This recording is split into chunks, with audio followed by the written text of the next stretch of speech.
Coach, let's start with you got a guy from last year, Alex Erickson, you're trying to replace this year. How's that process going? Well, we're still working on it.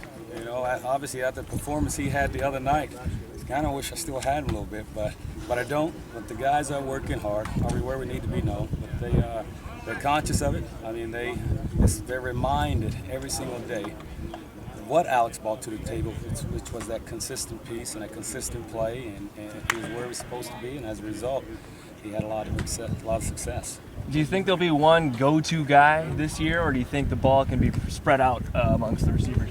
Well, right now I'd say it has to be spread out, but hopefully someone takes ownership and put themselves in that position. Are we there? No, and it's not just at my room. I mean, heck, we're counting on Foom to do some great things. So who knows who that guy's going to be, but at some point someone's got to emerge. Ted, you mentioned in the spring that you wouldn't be afraid to really look at the freshmen. I'm just curious how serious what they have done. Paul said this, that they've earned no reps at a minimum. What have they done in your eyes to Well, I agree with how Coach put that. They have earned more reps. I mean, they're flashy. Mm-hmm. They're having some moments, and then they have those freshman moments where they turn right when they should have went left. But the athleticism there, the abilities there, and not just with QT and AJ. I like also what Kendrick Pryor's doing. I mean, I like all three of those guys, and I think we hit the jackpot. Yes. How so? Well, they so many times in recruiting, you think you have an idea of what you see on tape, and then once they get here and they got to put it all together, is it what you thought it was, and it's what we thought it was. You seem to be doing a lot more teaching with those guys, maybe more so than in years past. Would you agree with that? Getting out there and lining them up correctly earlier in the week at least? Well, you're right. That's a great observation. I mean, because I can't assume anything, and not that I do with the older guys, but sometimes they earn the right to fail. Right now, I'm not giving them a chance to fail. I'm steering them the whole way and helping them out because, for example, when we scrimmage tomorrow, they're on their own. I'm not going to stand behind them. I'm just going to see who knows it for speed. You mentioned in the spring that you want to see what Russian can do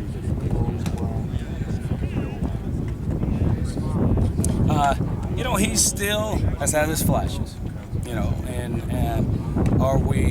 did we pick up where we left off?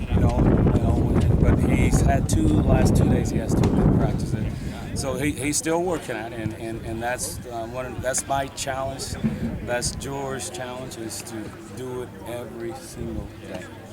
Has camp kind of played out the way you thought it would with Rob? Kind of take some time off, taking part in other practices. Is that kind of how you guys went into this camp, or are you expecting to be there every day? No, I'm expecting Rob to be there every day, but we're being smart. We're being smart with it, but we're challenging Rob to take that next step. We're challenging Rob not to get comfortable. Every now and then I have to remind him when his skirt's showing and that he's leaving the opening for someone to take some of those reps. So it's the expectation is for Rob to take the next step, take care of his body. All those things have been available.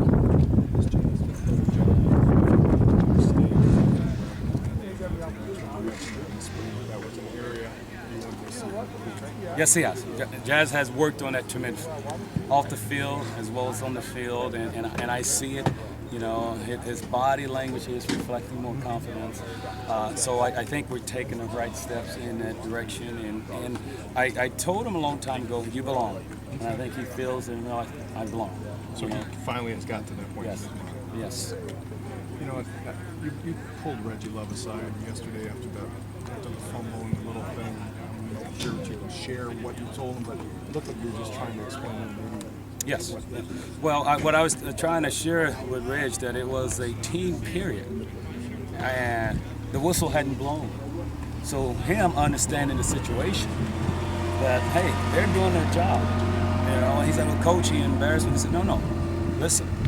It was a team period. You weren't aware of the situation, so he's got to share some responsibility." And I remind him it's a selfish move because he'll be sitting out the rest of that game and the next game, and that hurts the team. When you say he wasn't aware, you talking about the guy coming from behind to strip the ball? No, go score. Oh, okay. Go score. The whistle hadn't blown. He called a pass out in open field. Go score.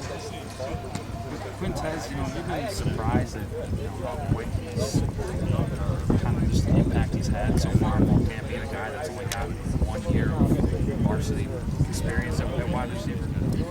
Well, Q, and I say Q, he hadn't earned T yet. So Q is I don't know if surprise is the right word, but I'm excited for him because I know there will be a learning curve, which there is. He's learning things. He knows the base concepts, but when they have an adjustment, he's still struggling with that.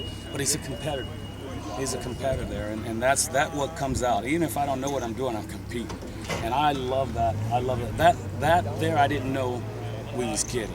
I figured that we may have to develop, but make no mistake, he is a competitor, and he has a look in his eyes, and I don't care if Coach Leonard was out there. He's going to attack him. He's going to attack him and get after him. You kind of just touched on it, but he's got high school guys just dominated with